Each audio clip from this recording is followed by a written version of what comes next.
Hi boys and girls, time for another great story. For this one, guys, I chose Charlie Hits It Big by Deborah Blumenthal, illustrated by Denise Bunkus.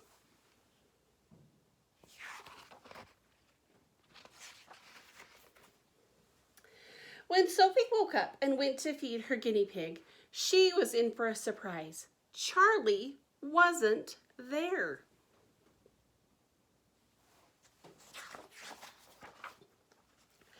Everyone ran around the house shouting, "Charlie! Charlie!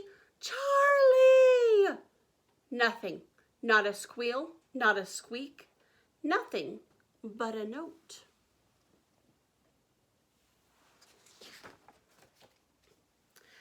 Off to the coast for an adventure. Laters, Charlie. The family looked at one another. The coast? Then Annie looked in Charlie's cage. A clue! Annie shouted. Pigging out. Pigs big in Hollywood. Where'd Charlie go, guys? Meanwhile, high up in the clouds, a 747 was preparing its descent into Los Angeles, California. On board, munching a vegetarian lunch, was Charlie. "Will there be anything else?" the flight attendant asked him. "Got any carrot juice?" "Tomato," the flight attendant said. "Tomato then," Charlie said. "On the rocks, baby."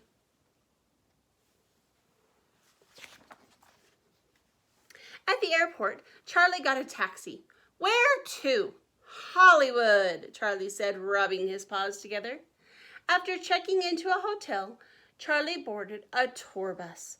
But when they got to the movie studio, Charlie crept away from the group and followed the sign that said, "Casting."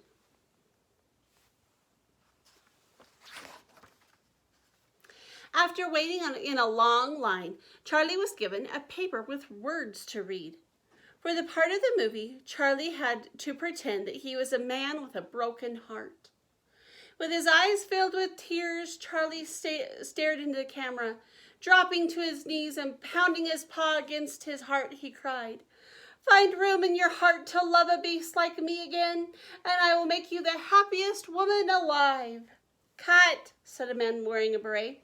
"Come back tomorrow," he said, "but lose the tan fur. We're looking for dark and handsome."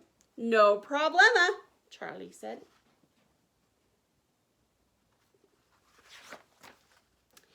The next day, a dark and handsome Charlie came back. With a beautiful actress by his side, he said his line again.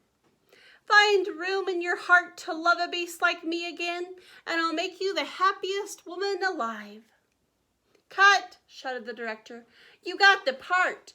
You're going to be big," he said. "Big." On the way back to the hotel, Charlie bought a postcard to send home.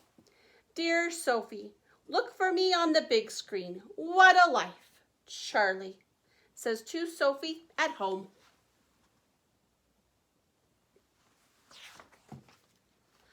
That night, the director was going to have a party for him. Charlie needed something special to wear. He walked into a fancy shop. "Can we help you, sir?" "Indeed," Charlie said. Minutes later, Charlie emerged from the dressing room. He admired himself in the mirror and strutted around in his brand new outfit.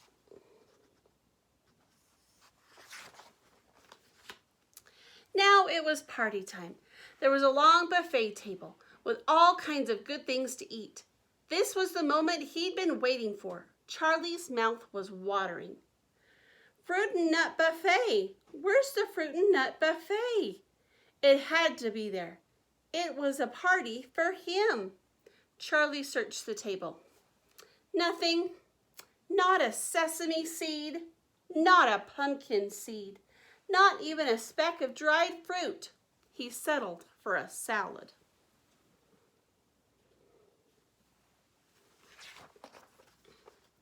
Then he met lots of people. "Darling," people called him.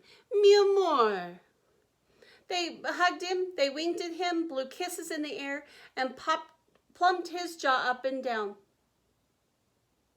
pumped his paw up and down. But Charlie didn't even know them. He didn't know what to say.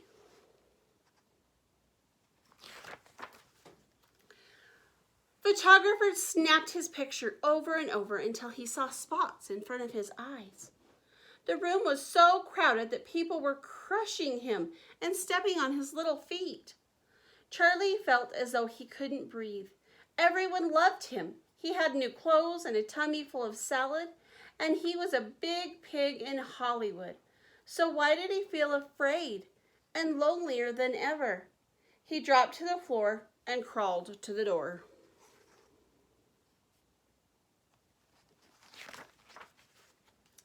He thought about Sophie and how they used to play together.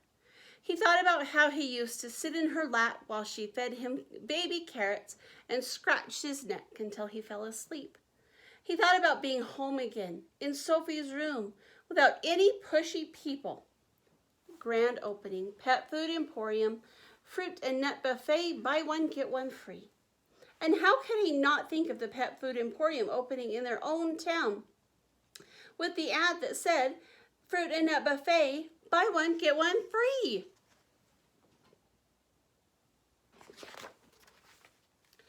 Charlie leaped up and he ran to pack his bag with all of his clothes. He went to the fancy bathroom and took the almond soap, coconut shampoo, and shoe shine cloth. Then he went to the lobby. Taxi, he said, waving a paw.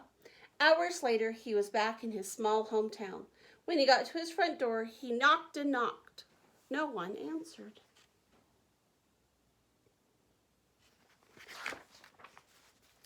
Finally, a light came on. Who is it? Said a voice behind the door. It's me, said Charlie. The door opened a crack. Sophie stared and stared. Charlie, is that you? She asked. But before he could even answer, Sophie scooped up Charlie in her arms and squeezed him. Charlie, Charlie, she said, you came back.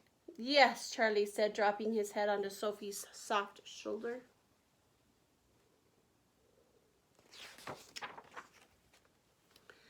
Charlie looked into Sophie's blue eyes, and then he looked at his cage. Leaning against it was a big sack of fruit and nut buffet with a red ribbon tied around it. Charlie smiled a big, toothy grin. Find a room in your heart to love a beast like me again, and I'll make you the happiest woman alive. What? Sophie said, looking at Charlie strangely.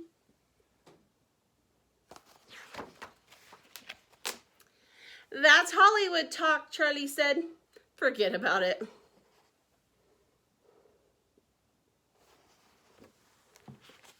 Well, guys, that was Charlie Hits It Big. He went on a big adventure, and what he found out was he'd rather be at home with Sophie. See you guys next time.